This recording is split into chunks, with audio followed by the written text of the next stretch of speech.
šią gražią rudens dieną nusprendžiau atsakyti vieną populiariausių klausimų, kaip reikia pasiruošti kelioniai. Tiksliau ne kaip pasiruošti, bet kaip aš pats ruošiuos. Važinėju jau daugybę metų, paprastai važinėju vienas ir niekad nereikėjo dar skambinti iki šiol gėdos telefonu 4x4 SOS ar kažkuo tai panašaus. Visą laiką sugebu arba neįvažiuoti tokias vietas, kad bėdų būtų, arba tiesiog iš jų savom jėgom išvažiuoti. Tai va šiandien trumpai papasakosiu, ką aš vežiojuos, parodysiu, ką aš turiu bagažiniai ir manau, kad ir jūs savo kelionėse turbūt 95% tikslų pasieksit su tokia įranga, kokia aš vežiojuos.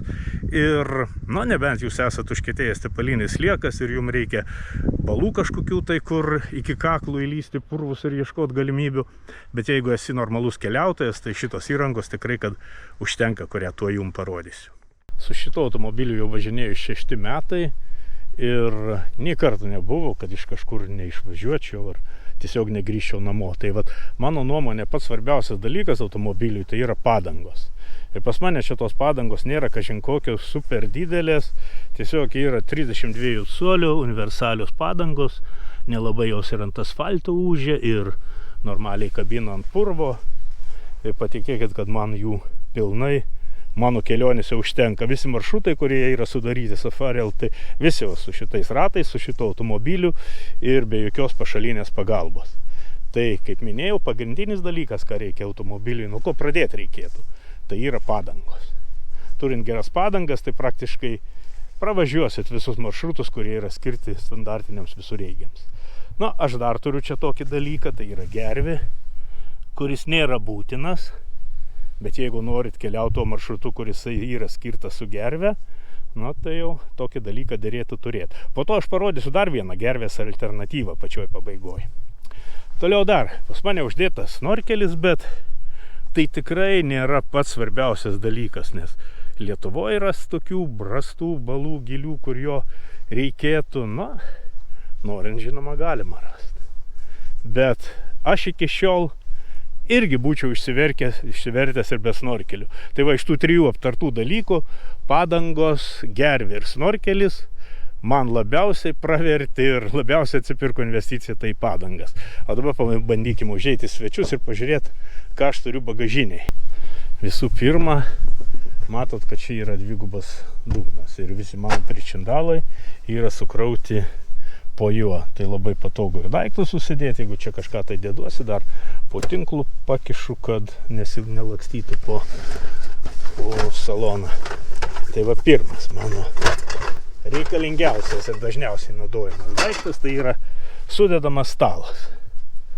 Tada po jo sudedama kėdė. Aš tokia tvarka ir susidėjęs daiktus, kad tie, kas labiausiai reikalingi, tai tie ir guli arčiausiai. Tai va, iš tokių reikalingiausių daiktų yra dar 2. Tai yra pjūklas. Šiandien jau jį matėt dirbantį. Nežinau, kaip montuosis, gal matysit, bet tai yra Samurai japoniškas pjūklas. Vienas iš 2 geriausių, Samurai ir Silky Way. 2 geriausi pjūklai. Šitą pjūklą man Samurai klubas padovanojo. Ačiū jiems. Ir mačetė. Tai va, šitie dalykai yra mano ir arčiausiai po ranka ir labiausiai reikalingi. Dar aš čia turiu guminius batus pirktus Latvijoje. Vieną kartą naudojau po rasą vaikščiot po aukštą žolę ir viskas. Žiūrim toliau. Vežiojusi tokį brezentuką. Maža ką. Gal prireiks pasiremontuoti, kažką palys po mašiną, kad negulėt purvynę, tai pasitiesiu. Iki šiol neprireikė jo. Toliau turiu kibirą sudedamą. Kartais reikia langus apsiplaut, vandens pasisemt ar dar kam. Toliau turiu tokį stropą. Šiandien jau jį matėt, jei nematėt, tai dar pamatysit, kaip jisai veikia. Jo privalumas tas ir kuo jisai skiriasi nuo tos virvės kinetinės, tai, kad jisai nesitampo. Ir jeigu, pavyzdžiui, yra ribota erdvė, kažką reikia patraukti, tai šitą geriau naudoti negu kinetinė virvė, kuri išsitempia, ko gero, bene 30%. Ir, jeigu nėra vietos, tiesiog gali su ją ir neištraukti, ką nori.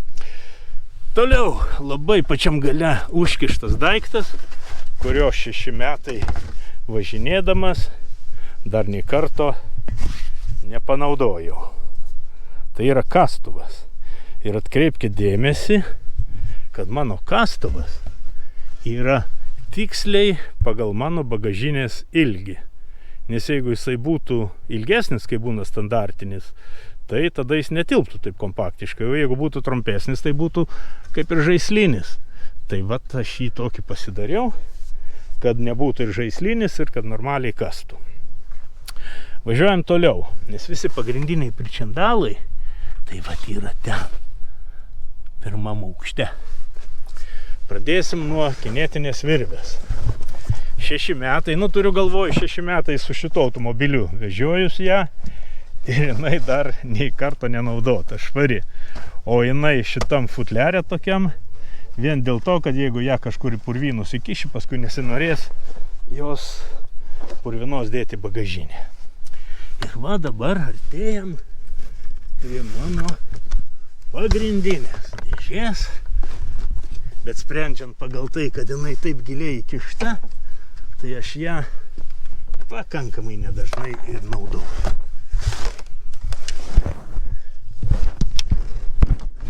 Va. Štai čia yra mano pagrindinė įrankių dėžė. Čia turiu tokį lietpaltį, mažą ką lietus lis, kad nesušlap. Kirvį turiu. Pjūklas ir mačetė 100 kartų dažniau naudojami negu kirvis, bet yra tekę ir kirvį panaudoti. Toliau šitoj gražioj dėžutėj turiu padangų klijavimo visą įrangą. Šitą teko panaudoti. Nesiginčysiu, daiktas reikalingas. Ir dabar jeigu padangą pradūrėjai, užklijavai, susitvarkei viską, tai suprantama, be kompresoriaus nei iš vietos. Vežiojas kompresorių. Ir dar kam reikalingas kompresorius. Jeigu važiuoji smėlynus ar šiaip į pažliugusią vietą, tai patartina nuleisti torą iš padangų. O kaip po to pripūst? Arba važiuoti kažkur tai į degalinę, arba jeigu turi kompresorių su savimi ir prisipūtė. Toliau turiu stropą. Stropas yra reikalingas, kada traukiasi su gerve, kad apkabint medį ir kad, nesužalotų medžių. Ką čia dar turiu? Avarinis ženklas, kuris jau irgi 6 metai pas mane guli mašinų ir nenaudojamas, ir ačiū Dievui. Va, turiu įrankių. Jau čia visas komplektas. Ir galvutės visos, ir visokie veržlių raktai, ir atsuktuvai, ir replės, kas tik nori. Bet jeigu nežinai, ką su jais daryti, tai jų galima nesivežioti, kam čia tas svoris. Tai vat ir viskas. Praktiškai visa mano amunicija. Šiaip pažiūrėjus, jos čia gal ir nedaug, bet man jos pilnai užtenka. 6 metus su šitą įrangą nei karto nekviečiau nei 4x4 sos, nei ten dar kažkokių tai pagalbininkų. Čia dar tiesa turiu vieną tokią paslaptingą vietelę, kur irgi pakankamai tokie reikalingi daiktai.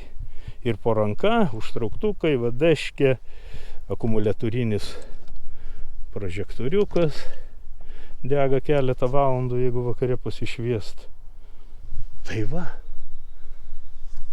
taip apsiginklavęs, tai aš visur važinėjau, esu patenkintas, laimingas ir nei karto neturėjau problemų. O va dabar parodysiu dar vieną tokį kaip ir slaptą ginklą.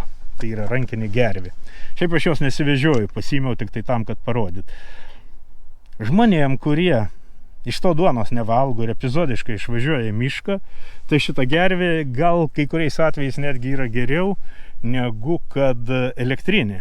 Todėl, kad elektrinė traukia tik į priekį, o šita traukia ir į priekį, ir į galą, ir į šoną, ir kur tik nori. Ir netgi gali kažkokį akmenį rasti su ją patraukti prie ūkio reikalingas daiktas. Jeigu ne šita gervė, prieš 20 metų dalyvavau varžybose Rusijoje, jeigu ne šita gervė būčiau nefinišavęs. Tai va, toks daiktas nebrangus, 4 kartus pigesnis už elektrinę, labai universalus. Ir jeigu važiuoji į Palangą, gali palikti namuose, kam ją vežtis. Tai va, ką dar pasakyti. Nežinau. Aš esu ramus. Ir vat mano automobilis, atkreipkite dėmesį, kažkaip tai žmonės, oi, ten laužyt, gadint po miškus. Aš su juo važinėju 6 metai. Visi maršrutai padaryti šituo automobiliu. Jisai nedažytas dar. Nu, labai neslėpsiu, bet jisai yra apklijuotas apsauginė plėvele. Ir jeigu čia kažkokie pabraižymai yra, tai ją nulupus jinai būtų kaip nauja. Kur čia pava? Kažkur čia vat apie duris matosi, kur jinai vat jos čia riba. Tai mano nuomonė pakankamai apsimoka investuoti į automobilio apklijavimą, ir tada savo ramiai per krūmus gali važinėti. Nulupsi, bus kaip naujas, svarbu tik nesulankstyti. Nu, čia visko gali pasitaikyti. Tai gal šiandien tiek, gražiai rudeniška diena, pasibendravom, dar pažiūrėjome geltonus lapus, dabar čia viską reikės susikrauti. Dar yra vienas toks niuansas, kad be keliai, ką bedarytum, reikia būti labai tvarkingu. Nes jeigu kokią kilpą kažkur duobėj paliksi, ar ką, o važiuosi galvodamas, kad ją turi, tai po to paaiškės, kad kažkur įstrigai, o kilpos nebeturi. Tai šiandienai tiek, iki pasimatymo, o kitą kartą jau galėsim pašnekėti apie stovyklavimą. Kaip ruošiuosi, kaip stovyklauju, kokius naudoju įrankius, tai iki kito karto.